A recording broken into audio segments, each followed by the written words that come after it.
Indeks harga saham gabungan Bursa Efek Indonesia berpotensi melanjutkan penguatan secara terbatas pada perdagangan hari ini. Informasi selengkapnya kita akan bergabung langsung dengan jurnalis Metro TV Insan Suwardi dari Bursa Efek Indonesia. Selamat pagi Insan, bagaimana pembukaan pasar pada pagi ini? Apa saja sentimen yang mempengaruhi perdagangan pada hari ini? Ya, Glory dan juga pemirsa terkait bagaimana pembukaan perdagangan saham pada awal Agustus ini kami pantau dari papan Bursa Efek Indonesia pada 3 Agustus 2026. Saat ini kami pantau untuk pembukaan sesi pertama perdagangan saham di Bursa Efek Indonesia masih melanjutkan penguatan pada pekan lalu. Glory, kita lihat dari papan Bursa Efek Indonesia saat ini yang mana indeks tadi dibuka di level 6.272 saat ini masih mampu melanjutkan penguatan dari perdagangan pekan lalu, yang mana kalau kita lihat pada 31 Juli indeks ditutup menguat 0,80%, ditutup di level 6.236.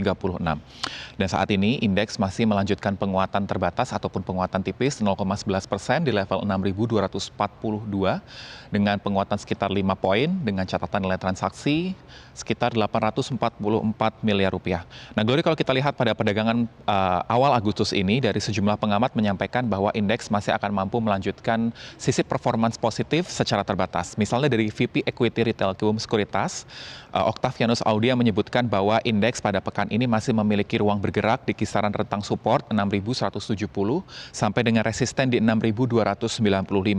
Yang mana ia memperkirakan memang secara teknikal kalau kita lihat dari relative strength index-nya atau RSI-nya, indeks masih mampu menunjukkan sinyal penguatan.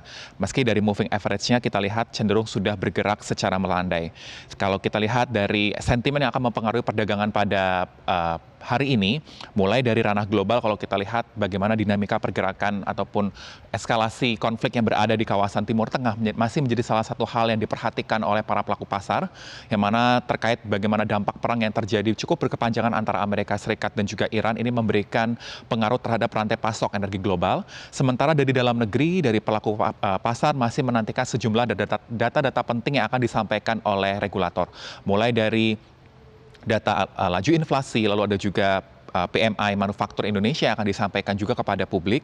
Kalau kita lihat dari para pengamat juga memprediksi bahwa pergerakan dari laju inflasi Indonesia pada bulan Juli masih akan diprediksi bertahan di target kisaran 2,5 plus minus 1%, yang mana dari para pengamat juga memperkirakan bahwa pergerakan dari laju inflasi yang akan disampaikan oleh BPS ini akan mampu mencatatkan angka di kisaran 3 hingga 3,5%, yang mana kita masih akan nantikan data yang akan disampaikan oleh Badan Pusat Statistik. Tak lain juga, Glory, kalau kita lihat dari pergerakan dari nilai tukar rupiah pada perdagangan hari ini, rupiah juga akan diperkirakan masih akan mampu melanjutkan penguatan dengan rentang di 18.029 sampai dengan 18.111 per dolar Amerika Serikat. Untuk sementara demikian, Glory. Baik, terima kasih atas laporan Anda. Insan Suwardi melaporkan langsung dari Gedung Bursa Efek Indonesia, Jakarta. Jelajahi cara baru mendapatkan informasi. Download Metro TV Extend sekarang.